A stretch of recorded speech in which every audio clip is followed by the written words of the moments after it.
एक पुरानी कहावत आपने सुनी होगी हिंदी में, और अक्सर इसको गांव देहातों में तो खूब दोहराया जाता था। अजगर करे न नौकरी, पंछी करे न काम, दास मलूका कह गए सबके दाता राम। यह एक प्रसिद्ध दोहा है, कहावत है, जिसका अर्थ है कि अजगर और पंछी जो हैं या कोई जानवर इस तरह के कोई काम नहीं करते, फिर भी उन्हें जीवन के लिए आवश्यक सब कुछ मिल जाता है, क्योंकि ईश्वर ही सबका पालनहार है, बिना कुछ किए सब कुछ मिल जाता है। अब ऐसी ही कुछ बातें इलॉन मस्क भी कह रहे हैं, और यहाँ पर उनका जो पूरा का पूरा थ्योरी है वो थ्योरी अब वर्क को हॉबी बनाने वाली थ्योरी आ रही है। अबंडेंस की थ्योरी वो ऑलरेडी दे चुके हैं। एक वो यूनिवर्सल इनकम की भी बात करते हैं, जिसको लेकर अब एक बार फिर से चर्चाएं तेज़ हो चुकी हैं कि आखिरकार इलॉन मस्क ने जो ताज़ा पॉडकास्ट दिया है उसमें वो कहना क्या चाह रहे हैं। आने वाले समय में क्या इंसानों के लिए काम करना वाकई में ऑप्शनल हो जाएगा? आर्टिफिशियल इंटेलिजेंस और रोबोटिक्स भविष्य में इंसानों के लिए काम करना क्या ऑप्शनल बना देंगे? और अगर ये ऑप्शनल जॉब की दुनिया में हम रहेंगे आज से 2 दशक बाद, तो फिर हमारी जिंदगी कैसी होगी, जॉब्स कैसे होंगे, कौन कौन से चैलेंजेस होंगे? और क्या सबसे बड़ा सवाल ये, क्या वस्तु स्थिति के आसपास इलॉन मस्क वाकई में फ्यूचरिस्टिक बयान दे रहे हैं, या ये सिर्फ एआई को लेकर एक एग्जैजरेशन है? मैं करूंगा खास मेहमानों से चर्चा। सबसे पहले ये रिपोर्ट देखिए।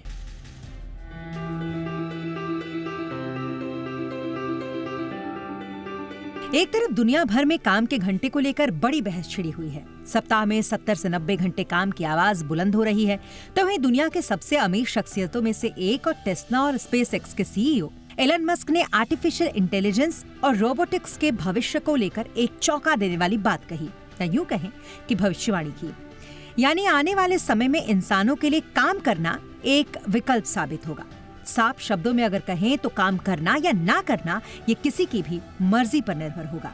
तो चलिए विस्तार से समझते हैं कि मस्क के चौंका देने वाले बयान के आखिर मायने क्या हैं और वो कहना क्या चाहते हैं। दरअसल मस्क ये कहना चाहते हैं कि आर्टिफिशियल इंटेलिजेंस और रोबोटिक्स इतनी तेजी से आगे बढ़ रहे हैं कि ज्यादातर काम मशीनें करने लगेंगी और इंसान चाहे तो सिर्फ अपनी पसंद से काम करेगा, और भविष्य में लोग नौकरी को मजबूरी नहीं शौक की तरह करेंगे।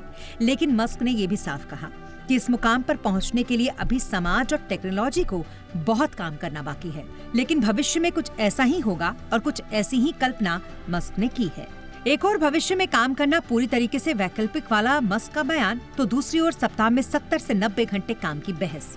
आपको बता दें कि कुछ महीने पहले इन्फोसिस के सह संस्थापक नारायण मूर्ति और एल&टी के सीईओ ने युवाओं से 70 से 90 घंटे तक काम करने की अपील की थी। तो वहीं 4 डे वर्किंग पैटर्न का सपोर्ट करने वालों का मानना है कि 5 डे वर्किंग पैटर्न पुराने समय के लिए ठीक था। तब कर्मचारियों को इतना तनाव भी नहीं उठाना पड़ता था और न ही वर्क प्लेस जाने के लिए लंबी दूरी तय करनी पड़ती थी। इसलिए अब हफ्ते में 4 डे वर्किंग पैटर्न की बहस ने जोर पकड़ लिया है। हो सकता है आने वाले दिनों में 4 डे वीक लागू भी हो जाए। वहीं गूगल के सीईओ सुंदर पिचई ने कुछ महीने पहले आर्टिफिशियल इंटेलिजेंस यानी एआई को लेकर बड़ी बात कही थी। पिचई ने यूजर्स को चेतावनी देते हुए कहा था कि एआई पर आंख बंद कर भरोसा नहीं करना चाहिए। तो अब सवाल ये उठता है कि एक और उद्योगपति युवाओं को अधिक घंटों तक काम करने की सलाह दे रहे हैं, दूसरी ओर मस्क जैसे टेक लीडर्स कह रहे हैं कि आने वाले समय में लंबे घंटे जैसी चीज का कोई मतलब ही नहीं रह जाएगा। तो वहीं एआई पर पूरी तरीके से भरोसा कर लेने को लेकर सुंदर पिचई आगाह कर रहे हैं। तो क्या माने कि तकनीक के इस दौर में एआई को हर कोई अपने चश्मे से देख रहा है और इस पर अपनी एक अलग सोच रखता है। ब्यूरो रिपोर्ट, जी मीडिया। कनिष्क अग्रवाल हमारे साथ जुड़ चुके हैं, जाने माने एआई एक्सपर्ट, और राहुल डोगरा जाने माने एआई एक्सपर्ट हमारे साथ दोनों जुड़ चुके हैं। बहुत बहुत स्वागत है कनिष्क जी, राहुल जी, आप दोनों का। कनिष्क जी, चर्चा की शुरुआत आपसे ही। भाई बड़ा काफ़ी बज़ है इलॉन मस्क के इस स्टेटमेंट का, और वाकई में क्या ठीक है? ये तो हम जानते थे कि चलिए एक दिन कुछ ना कुछ ऐसा आएगा जहाँ पर ये कल्पना की जाती है कि भाई एआई जो है वो इंसान के मन मस्तिष्क को छोड़ दीजिए, उसकी पूरी लाइफस्टाइल पर हावी हो जाएगा। बट जैसे आज गार्डन में सब्जी उगाना एक हॉबी है, वैसे ही इंसान के लिए जॉब पर जाना, ऑफिस जाना भी एक हॉबी बन जाएगा। ये बयान दिया। अच्छा, ये बयान चौंकाने वाला नहीं है, जो टाइमलाइन उन्होंने दिया है ना 10 से 20 साल, इतनी जल्दी क्या ये सब मुमकिन है कनिष्क?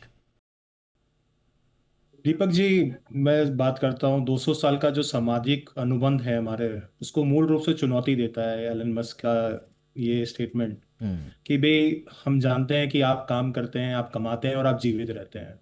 तो मेरे हिसाब से मस्क की जो भविष्यवाणी है वो नौकरी ना होने के बारे में नहीं है, ये काम और जीवन यापन के बीच के जो संबंध है उसको अलग करने के बारे में है। कि मानव इतिहास में पहली बार आर्थिक अस्तित्व श्रम पर निर्भर नहीं हो सकता है। वो कहता है कि भाई एआई और रोबोटिक्स लगभग शून्य सीमांत लागत पर प्रचुरता पैदा कर सकते हैं। तो ये बात है, जैसे आजकल हम काम देखते हैं, काम के अंदर जो हमारा 80% काम है वो शासन कल्प कर है कि भाई हम समन्वय कर रहे हैं और मूल्य सृजन नहीं कर रहे हैं, इनोवेशन नहीं कर रहे हैं। हम बात करें, बैठकें होती हैं, ईमेल होती है, रिपोर्टिंग होती है, अनुमोदन होता है, अनुपालन होता है। सो ये सब ज्यादातर समन्वय का काम है। तो मेरे हिसाब से एआई रचनात्मक या संबंध परक काम को खत्म करने से पहले समन्वय के काम को खत्म करेगा। और अच्छी बात है कि वहां पे इंसान फोकस कर पाएगा कि भाई मैं इनोवेशन करूँ, संबंध परक काम करूँ, रेदर देन अनुमोदन अनुपालन वाले का। नहीं, बट आप सही कह रहे हैं, बट मेरा सवाल ये है कि क्या ये 10 से 20 साल में इतना सब कुछ पॉसिबल हो पाएगा? और ये ध्यान रखिए कि किस परिप्रेक्ष्य में उन्होंने बयान दिया है।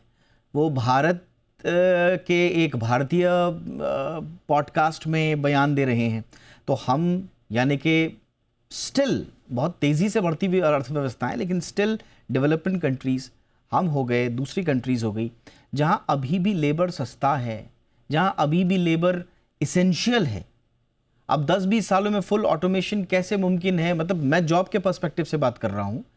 अभी तो सर हमारा जो इंफ्रा है, हमारी जो एनर्जी सप्लाईज हैं, ये भी अभी आपकी बेसिक नीड्स पूरा नहीं कर रहे हैं। तो ये 10 से 20 साल में कैसे पॉसिबल होगा? तो क्या मस्क एक वर्ग की बात कर रहे हैं कि एक वर्ग में ये सब कुछ हो जाएगा, या पूरे विश्व की वो बात कर रहे हैं? 10 से 20 साल में इसके अंदर पूरा परिपक्वता लाना थोड़ा मुश्किल रहेगा। लेकिन हाँ, काफी उसमें सुधार हो सकता है। अब आज से मैं पिछले 10-20 साल में जाऊं तो क्या हमने सोचा था कि ऐसा कोई एक टूल आ जाएगा जो हम एक्सेस कर पाएंगे अपने मोबाइल पे या वेबसाइट पे, जो हमारे लिए ईमेल लिख देगा या हमारे काम को आसान बन देगा या हमें ऑटोमेट कर देगा? तो 10-20 साल पहले हमने ये सोचा नहीं था। ना हमने ये सोचा था कि गाड़ी अपने आप चल जाएगी। हम आज देख रहे हैं कि गाड़ी अपने आप चलती है। जैसे जापान में टियर 4 करके एक बस सर्विस है जो अपने आप चलती है और एआई के द्वारा चलती है। तो ये बदलाव आ सकता है, बट किस लेवल तक आ सकता है उसके ऊपर डिपेंड करेगा कि क्या नीतिगत बदलाव हम लोग ला सकते हैं सरकार के द्वारा, प्राइवेट इंस्टीट्यूशंस के द्वारा, इसके ऊपर निर्भर करेगा। राहुल, आपका इस पर क्या कहना है? वर्क को हॉबी बनाना, मतलब मैं बहुत सारे कमेंट्स इस पर पढ़ रहा हूँ, बहुत सारे लोग बड़े दिलचस्प से आंसर्स दे रहे हैं। कह रहे हैं कि भाई अगर वर्क आपका हॉबी हो गया तो हम जिए तो जिए किस चीज़ के लिए? मतलब सोसाइटी ऐसा तो नहीं है कि पर्पस लॉस हो जाएगा, एकदम पर्पसलेस सोसाइटी हो जाएगी। और अगर पर्पसलेस हो गए, पर्पस लॉस हो गया हमारा, तो फिर एक नए किस्म का मेंटल हेल्थ क्राइसिस तो नहीं आ जाएगा? मतलब हम तो ऑलरेडी बहुत सारी स्टडीज पे हम पहले भी शोज भी कर चुके हैं कि भाई एम्प्लॉयमेंट ही है इस वक्त जो एक सोशल आइडेंटिटी और एक सोशल स्ट्रक्चर दे रहा है सबको। अब ये एम्प्लॉयमेंट ही अगर ऑप्शनल हो गया तो बड़ी अजीब सी दुनिया नहीं हो जाएगी राहुल जी?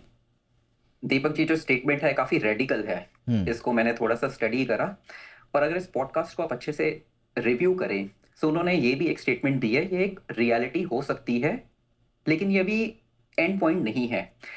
अगर हम इनकी पूरी स्टेटमेंट को नकारना भी गलत होगा, क्योंकि अगर हम पिछले 5 साल को स्टडी करें, जो हमारा जीपीटी मॉडल्स डेवलप हुए हैं, जो हमारा जनरेटिव प्री ट्रेन ट्रांसफॉर्मर्स हैं, 2020 से 2025 तक जाएं, 2020 से लेकर जो 3.0, 3.5 या 2.0 मॉडल आया था, उसकी ग्रोथ बहुत स्टेगनेंट थी।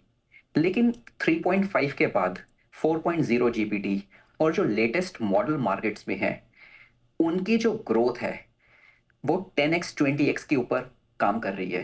दे have evolved a lot. So इस चीज को डिक्लाइन करना वो भी बिल्कुल गलत होगा, क्योंकि जो हमने ऑटोमेशन पिछले 2 साल में देखा है, अगर मैं उसको पिछले 5 साल की ओवरऑल इकोसिस्टम जर्नी से कंपेयर करूं, पिछले 2 साल में काफ़ी चेंजेस हमने खुद ही विटनेस करे हैं। तो इसको कंसिडर करके अगर हम देखा जाए तो डिक्लाइन करना भी बिल्कुल गलत होगा, क्योंकि मैं आपको एक एग्जांपल देता हूँ। इस समय सिचुएशन कैसी है कि हम एक गाड़ी ड्राइव कर रहे हैं जिसकी स्पीड 100 माइल्स पर आवर की है। उसके साथ-साथ एवरी मिनट उसको हम 10x की स्पीड से एक्सेलरेट कर रहे हैं। हमारा जो मशीन लर्निंग एल्गोरिथम है, हमारे जो जो डेटाबेसेस हैं, इस स्पीड से डेवलप और इम्प्रूव हो रही हैं। 10-20 इयर्स में ये पूरा इकोसिस्टम चेंज हो सकता है और हम उसकी अभी कल्पना भी नहीं कर सकते कितना वास्ट मेजॉरिटी पे इवॉल्व हो सकता है। सो इस पर्सपेक्टिव से मैं ये बोलना चाहूंगा कि ये समहाउ समवेयर पॉसिबल भी है, लेकिन ये पॉसिबल एंड पॉइंट भी हो सकता है। रियलिटी इसको मानना ये थोड़ा जल्दी होगा इस समय। बट अगेन मतलब राहुल, मैं वही, अगर मैं इनका जो मस्क का जो आइडिया है एजीआई का, अगर वो आर्टिफिशियल जनरल इंटेलिजेंस भी बन जाता है और मैंने कह दिया कि कुछ लोगों के लिए चलिए जॉब ऑप्शनल हो भी गया, कुछ लोगों के लिए, जैसे कि अभी तो लग रहा है, अभी तो बहुत सारी दुनिया में तो बहुत कुछ अभी बहुत लंबे काम करने बाकी है, बट अगर कुछ लोगों के लिए हो भी गया तो क्या वाकई में मतलब वो उन लोगों के लिए कोई मेंटल हेल्थ का कोई क्राइसिस नहीं आएगा? मतलब वो क्या कह रहे हैं, वो ये कह रहे हैं कि आपके लिए जॉब ऑप्शनल हो गया, मतलब आप पैसा कमाने के लिए जॉब नहीं करेंगे, मतलब पैसा कमाने के लिए आपके पास दूसरे ऑप्शंस रहेंगे।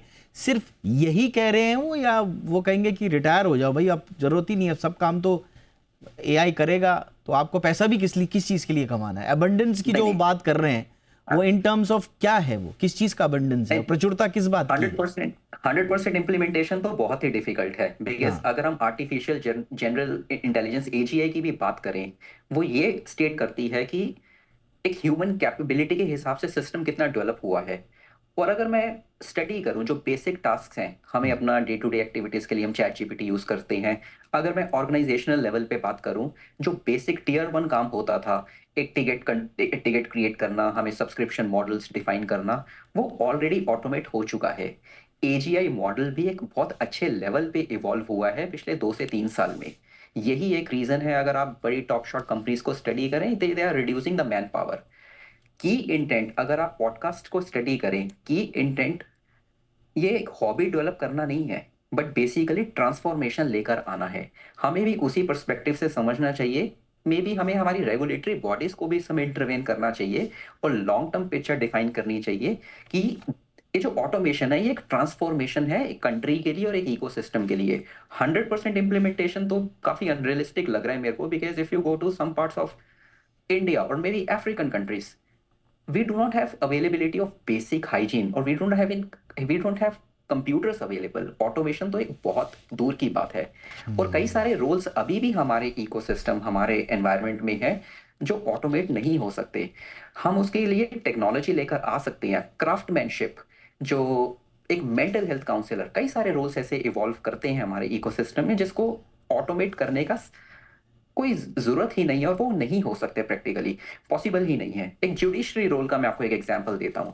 हम कोई भी एक एथिकल डिसीजन एक मशीन के ऊपर रिलाई करना नहीं चाहेंगे। लेट्स से अगर मैं किसी पर्सनल इश्यूज से मैं गुजर रहा हूं, मैं एक मशीन से बात करना प्रेफर नहीं करूंगा, मैं प्रेफर करूंगा एक human intervention. So human intervention को कंप्लीटली हटाना, वो I don't think that is possible. और कई सारे हमारे ऑलरेडी, अगर हम आईटी इकोसिस्टम की बात करें, हमारे कई सारे ऐसे भी सेगमेंटेशन है जहां पे ह्यूमन इंटरवेंशन की नीड को डिक्लेयर किया गया है। ट्रस्ट एंड सेफ्टी का मैं आपको एग्जांपल देता हूं। हर कंपनी में ट्रस्ट एंड सेफ्टी डिपार्टमेंट होते ही हैं। अगर जो एआई या कोई भी हमारे सोशल मीडिया के चैनल्स को गवर्न कर रहे हैं, उसमें भी ह्यूमन इंटरवेंशन की एक पर्टिकुलर लिमिट डिफाइन की गई है, क्योंकि कई सारे ऐसे एल्गोरिथम्स हैं, कई सारे ऐसे रूल्स हैं जहां पर हमें एक ह्यूमन इन्वॉल्वमेंट चाहिए। 100% elimination hobby, like I said, बहुत रेडिकल स्टेटमेंट है। I don't think that is practically possible, लेकिन मैं इसको 100% डिनाई भी नहीं करूंगा, क्योंकि जिस स्पीड से हमारे मॉडल्स इंप्रूव हो रहे हैं, जैसे मैंने आपको 2.0 से 3.5 की जर्नी मैंने बताई, उस समय स्लो थी, बट लास्ट 2 इयर्स में जो चेंजेस आए हैं, marvellous. They have actually changed the way we used to think.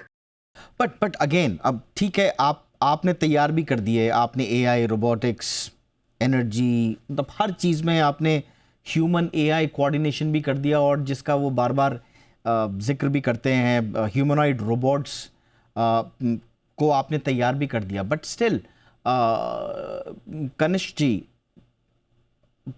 उसके बावजूद ये जो बार बार यूनिवर्सल हाई इनकम की बात करते हैं, पहले वो यूनिवर्सल बेसिक इनकम की बात करते थे, अब वो अबंडेंस के साथ फिर यूनिवर्सल हाई इनकम की बात कर रहे हैं, बट वो किसकी बात कर रहे हैं? मैं बार बार यही समझना चाह रहा हूँ, वो सिर्फ रिच कंट्रीज की बात कर रहे हैं, या वो ये कह रहे हैं कि जैसा अभी, क्योंकि राहुल ने जो बात बोली कि जो जर्नी है, यू नेवर नो कि 10 साल में हो जाए, 15 साल में हो जाए या 5 साल में हो जाए, क्योंकि स्पीड और पेस इतना ज़्यादा है कि जो चीज़ हमें 5 साल पहले इम्पॉसिबल लगती थी, आज हम उस पर बैठ के चर्चा कर रहे हैं और एक तरह से एक्सेप्टेंस के साथ कर रहे हैं। 5 साल पहले अगर आप हमसे आज के कॉन्सेप्ट पे बात करते तो हम हवाई हाइप कहते उनको, लेकिन आज हमें स्वीकार करना पड़ रहा है कि उनमें से कई चीज़ें अब रियलिटी है हमारे सामने, और ये पेस अगर चलता रहा और इतनी तेज़ी से चीज़ों को इग्नोर वो कर दिया गया, तो क्या पॉसिबल है मस्क की वो दुनिया? देखिए, जिस हिसाब से अभी इनोवेशन हो रहा है तो पॉसिबिलिटीज तो डेफिनेटली हैं। मतलब राहुल ने भी ये बात कही कि भाई उसको रिजेक्ट नहीं कर सकते उस थ्योरी को, बट अगर आप देखें मतलब जो डेली जो इंसान कार्य करता है उसको रिप्लेस, तो इसको इंसान को रिप्लेस करने की बात नहीं हो रही है, कार्य को रिप्लेस करने की बात नहीं हो रही, उसको आसान बनाने की बात हो रही है। तो जैसे आप अगर करते हैं कि आप एआई का इंटरवेंशन करते हैं कहीं पर भी, तो हमारी जो रिसर्च है वो तेज हो सकती है। मैं इनोवेशन पे फोकस कर सकता हूँ, कम्युनिटी प्रोजेक्ट्स पे फोकस कर सकता हूँ, ऐसे प्रोजेक्ट्स पे काम कर सकता हूँ जहाँ पे मेरे को ज़्यादा रिस्क लेना है तो वो मैं कर सकता हूँ। एंटरप्रेन्योरशिप हो सकती है, और एआई अगर तेजी से बढ़ेगा, रोबोटिक्स तेजी से बढ़ेगा, तो ये हमारे लिए अच्छा भी हो सकता है, क्योंकि उसकी वजह से हमारे न्यू जॉब्स क्रिएट हो सकते हैं। तो जब ये यूनिवर्सल हाई इनकम की बात करते हैं, ये ऐसे बात करते हैं कि जो लोग हैं जिनको एआई अच्छे से आता है या वो सीखना चाहते हैं और कर रहे हैं उसमें कार्य, और ऐसे लोग होंगे जो उसको अडॉप्ट नहीं करेंगे, तो एक डिवाइड क्रिएट हो जाएगा। तो ऑब्वियसली मैं उसी तरह से देखता हूँ उसको। अब एक बड़ी चीज़ जो यहाँ पर आती है राहुल, वो ये कि ठीक है, हमने मान लिया और हम बीच की दुनिया लेकर के अगर चलते हैं कि भाई हम उस तरफ जाना अभी हमने शुरू किया है, और मस्क की एक दुनिया है जो 20 साल बाद जो पूरी तरह से जॉब्स को एकदम ऑप्शनल कर देगी, या बाकी काम के लिए आपको ऑप्शनल कर देगी। जॉब फॉर लाइफ का जो है वो कॉन्सेप्ट ख़त्म हो जाएगा, लाइफ टाइम लर्निंग मेरे ख्याल से ज़्यादा इंपॉर्टेंट हो जाएगी उसमें, क्योंकि वो कह रहे हैं कि भाई मनी भी eight the end of the day आपका इर्रिलेवेंट हो जाएगा, क्योंकि उस वक्त आपके एक्सपीरियंसेस आपके लिए मैटर करेंगे। ये इस तरह की सोच लेकर वो चलते हैं, बट बीच का एक ट्रांजिशन फेज भी आएगा राहुल, उसके लिए हम कितना तैयार हैं? मतलब क्योंकि वो जॉब डिस्प्लेस होने का भी एक पीरियड होगा, एक ट्रांजिशन पीरियड होगा जिसमें मास अनएम्प्लॉयमेंट होगा, उसको क्या हम कैसे हैंडल करेंगे? एक सोशल अनरेस्ट भी तो हो सकता है उस दौरान, क्योंकि ऐसा तो नहीं है कि सारा का सारा वर्कफोर्स जो है वो ट्रांजिट हो जाएगा स्मूथली। कुछ लोग डिस्प्लेस होंगे, कुछ लोग के मन में बहुत सारी चीज़ें आएंगी, कुछ लोगों के मन में ऑप्शन कुछ भी नहीं बचेगा। तो वो ट्रांजिशन अगर इतना छोटा है, 10 से 20 साल का अगर ये पूरा का पूरा पीरियड है, तो वो ट्रांजिशन भी तो बहुत छोटा होगा, और उस समय शायद बहुत गड़बड़ हो, मतलब उस ट्रांजिशन के फेस में। तो क्या हम उसके लिए हैंडल करने के लिए रेडी हैं, या कोई भी सोसाइटी या कंट्री? दीपक जी, अगर पॉडकास्ट को अगर ध्यान से अगर आप समझें, उसमें एलॉन मस्क ने एक रिस्क की भी बात करी है। तो बेसिकली एक कोलैप्स वर्सेस रीडिस्ट्रीब्यूशन वाले मॉडल में हम आ जाते हैं। मैं आपकी बात को बिल्कुल भी डिनाई नहीं करूंगा कि ये एक रिस्क नहीं है, या हमें एक एक छोटा सा हमें एक टाइम चाहिए होगा टू अडेप्ट। इसी के पीछे उन्होंने जिस हमें रिस्क की बात करी, तो इसमें हमारा इंटरवेंशन की बहुत जरूरी है। हमारा एज इन जो हमारे जो बिग रेगुलेटरी बॉडीज हैं, उनके इंटरवेंशन की बहुत जरूरत है। हमें ये भी ऑन करना पड़ेगा कि जो एआई इंफ्रास्ट्रक्चर है वो ऑन कौन कर रहा है, इसे कंट्रोल कौन कर रहा है, इसके पीछे हमने कौन सी रेगुलेटरी बॉडीज को बिठाया है, और उनके पीछे कौन वो उनको मॉनिटर कर रहे हैं। ये आपने बहुत इंपॉर्टेंट बोला। मैं बस एक पॉइंट ऐड कर दूं जो बार बार मेरे दिल में आता है, दिमाग में आता है, कि आप ठीक है, मस्क हो या कोई दूसरे हो जो कहते हैं कि साहब एआई से सब कुछ हो जाएगा, तो ये तो एक तरह से एआई कंट्रोलिंग एलीट्स हो जाएंगे ना। तो उस समय पावर डायनेमिक्स क्या होगी? क्या डेमोक्रेटिक रहेगी? क्योंकि वो बोल ही रहे हैं कि मनी तो इररेलेवेंट हो गया, लेकिन डिसीजन मेकिंग तो उसी के पास होगी ना जिसके पास डेटा है, जिसके पास एल्गोरिदम है। तो एक नई मोनोपोली, एक नई नहीं हो तो उस समय पावर डायनेमिक्स कैसे होंगे? बिल्कुल, इस चीज को तो हमें प्रिवेंट करना चाहिए, इस चीज को तो अकर होने से पहले ही बचाना चाहिए। इसलिए एक ऐसा इकोसिस्टम, ऐसे रेगुलेटरी बॉडीज को, इंडिपेंडेंट रेगुलेटरी बॉडीज को इंट्रोड्यूस करना चाहिए जो इस पूरे इकोसिस्टम पे नजर रख सकें। अदरवाइज उन्होंने इसी पॉइंट को भी एम्फेसाइज करा है उस पॉडकास्ट में कि एक बहुत बड़ा रिस्क भी हो सकता है आने वाले टाइम में। और इसीलिए हर एक गवर्नमेंट बॉडीज को, बिकॉज ठीक है हमारा एआई इन्वॉल्व हो रहा है, उसकी यूसेज हर एक के पास है। एक बारी के लिए हमने मान भी लिया कि हमारे पास कई सारे इंडिविजुअल्स हैं जो कंट्रोल कर सकती हैं, लेकिन उस इंडिविजुअल के साथ साथ हमारे इकोसिस्टम में कोई बैड एक्टर्स भी हो सकती हैं जो उसको मिस यूज कर सकती हैं। मैं आपको फिजिक्स का एग्जांपल देता हूँ। फिजिक्स भी over the period of time बहुत इवॉल्व हुई है। हमारे पास with the help of physics हम एक बॉम्ब क्रिएट कर सकते हैं, लेकिन उसके पीछे गवर्नेंस मैकेनिज्म है कि हम कहीं पे भी उसका यूसेज नहीं हो सकता effectively. Same goes for AI. एक हमें प्रॉपर रेगुलेटरी गाइडलाइंस डिफाइन करनी पड़ेगी, not just specific to countries, but जो भी कंट्रीज, जो भी कंपनीज, जो भी उसकी जो बॉडीज हैं जो उसको यूज कर रही हैं, एक सेट प्रोटोकॉल्स बनाने पड़ेंगे कि हमें कहाँ पे एक फाइन लाइन ड्रॉ करनी है। अदरवाइज किसी भी Absolutely. टेक्नोलॉजी का एंड पॉइंट नहीं है। बिल्कुल। और उसमें भी एक जो नई व्यवस्था कनिष्क जी उभरेगी ना, उसमें भी ये जितने भी एआई एलीड्स हैं, एआई कंपनीज हैं, मैंने जैसे बताया कि वो कितने डेमोक्रेटिक होंगे, एक तो मुझे बहुत डाउट है। दूसरा, ये आप जितना भी प्रॉफिट कमाओगे वो रीडिस्ट्रीब्यूट कैसे होगा, उसका मैकेनिज्म क्या होगा, हमें नहीं पता है। आप एआई से बहुत सारे बिलियनियर्स बन जाएंगे, बहुत सारे मिलियनियर्स बन जाएंगे, लेकिन वो वेल्थ शेयर कैसे करेंगे? मस्क को पूछ लीजिए आप, वो कितना टैक्स देने हैं। उनको जैसे ही हाई टैक्स ब्रैकेट में लाने की कोशिश करते हैं, वो रूट के चले जाते हैं ट्रम्प से। और कल के दिन अगर उनके पास पूरी पावर डायनामिक्स आ गई, उनको कहा गया कि भैया आप टैक्स देके रीडिस्ट्रीब्यूट कीजिए इस वेल्थ को, या किसी भी एआई जायंट को बोलेंगे तो वो करेंगे, तो ये तो एक अजीब सी दुनिया हो जाएगी। कनिष्क जी? बिल्कुल, ये बिल्कुल चिंता का विषय है। क्योंकि अगर आप देखें अभी जो आने वाला जो वॉर है या जो पावर डायनेमिक्स हम बात कर रहे हैं ग्लोबली, वो डेटा डिसाइड करेगा कि किस कंट्री के पास कितना डेटा है, कितना एक्सेस है, और वो डिसाइड करेगा हमारे आगे के साइबर वॉर्स, डेटा वॉर्स।